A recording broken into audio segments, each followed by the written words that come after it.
Chapter 3 The Saint with Two Bodies.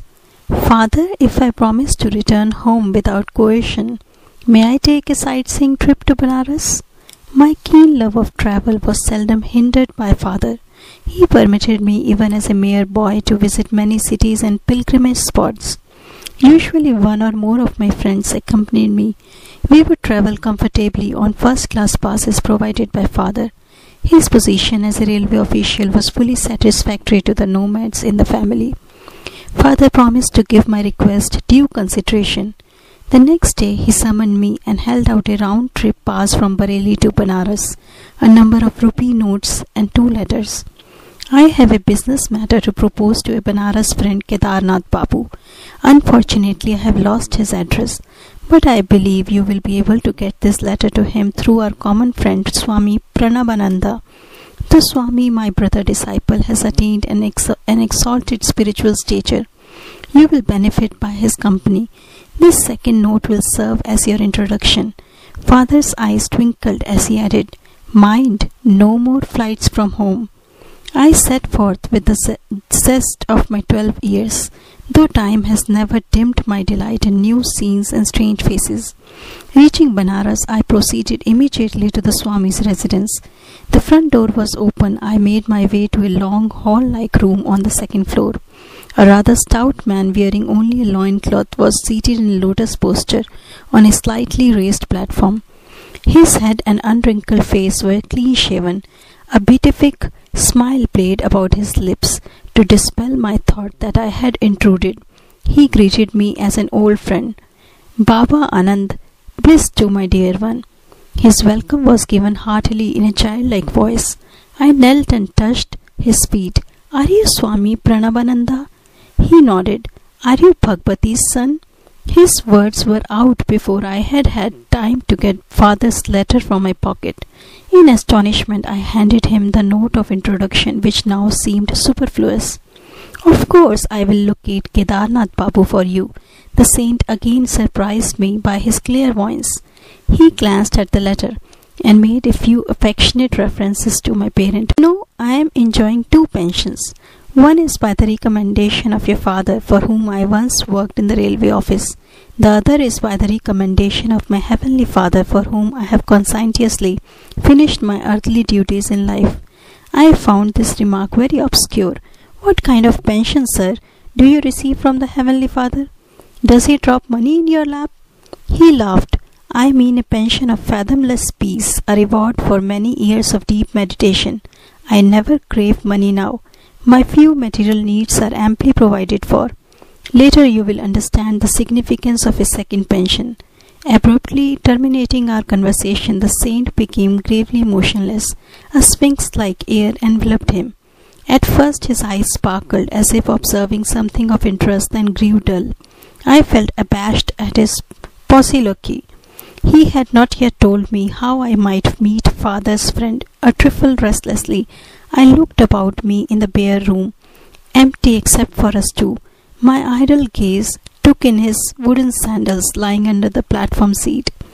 "Little sir, don't get worried. The man you wish to see will be with you in half an hour." The yogi was reading my mind, a fiat not too difficult at the moment. Again he fell into inscrutable silence. When my watch informed me that 30 minutes had elapsed, the Swami aroused himself. "I think Kedarnath Babu is nearing the door," he said. I heard somebody coming up the stairs. An amazed incomprehension arose suddenly. My thoughts raced in confusion. How is it possible that father's friend has been summoned to this place without the help of a messenger? The Swami has spoken to no one but me since my arrival. I unceremoniously quitted the room and descended the steps. Halfway down, I met a thin, fair-skinned man of medium height. He appeared to be in a hurry. "Are you Kedarnath Babu?" Excitement colored my voice. "Yes. Are you not Bhagwati's son who has been waiting here to meet me?" He smiled in friendly fashion. "Sir, how do you happen to come here?" I felt baffled resentment over his inexplicable presence. "Everything is mysterious today.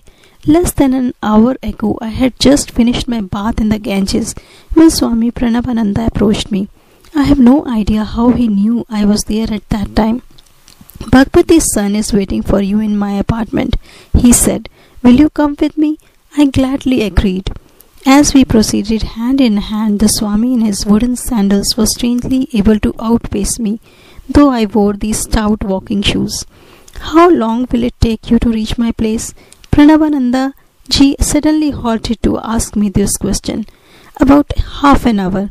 I have something else to do at present. He gave me an enigmatical glance. I must leave you behind. You can join me in my house where Bhagwati's son and I will be awaiting you. Before I could remonstrate, he dashed swiftly past me and disappeared in the crowd. I walked here as fast as possible. This explanation only increased my bewilderment. I inquired how long he had known the Swami.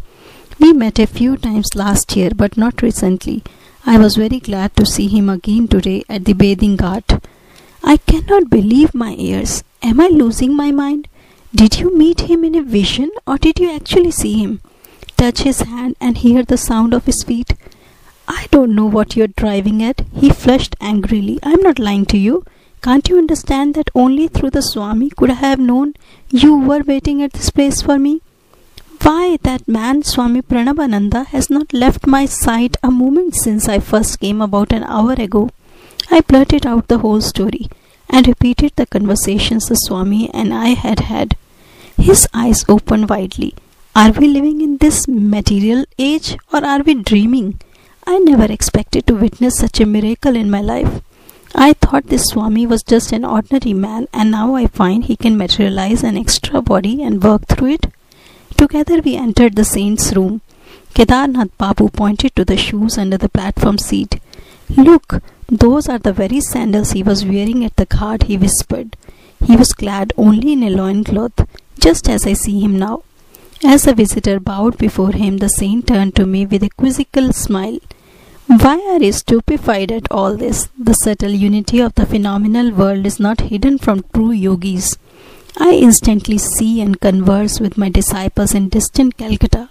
They can similarly transcend at will every obstacle of gross matter. It was probably in an effort to stir spiritual ardor in my young breast that the Swami had condescended to tell me of his powers of astral radio and television.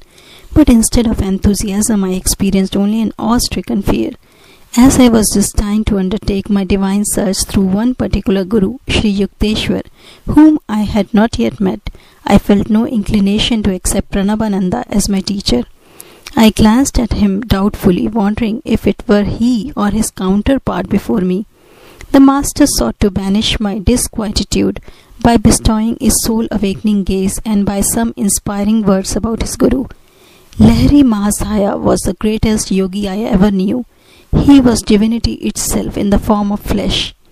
If a disciple, I reflected, could materialize an extra fleshly form at will, what miracles indeed could be barred to his master? I will tell you how priceless is a Guru's help. I used to meditate with another disciple for 8 hours every night. We had to work at the railway office during the day. Finding difficulty in carrying on my clerical duties, I decided to devote my whole time to God. For 8 years I persevered, meditating half the night. I had wonderful results. Tremendous spiritual perceptions illumined my mind. But a little veil always remained between me and the infinite. Even with superhuman earnestness, I found the final irrevocable union to be denied to me. One evening I paid a visit to Lahiri Mahasaya and pleaded for his divine intercession. My importunities continued during the entire night. Angelic Guru, my spiritual anguish is such that I can no longer bear my life without meeting the great beloved face to face. What can I do? You must meditate more profoundly. I am appealing to thee.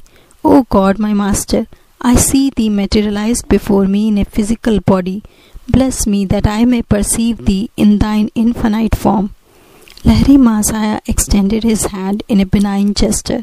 You may go now and meditate. I have interceded for you with Brahma. Immeasurably uplifted, I returned to my home. In meditation that night, the burning goal of my life was achieved.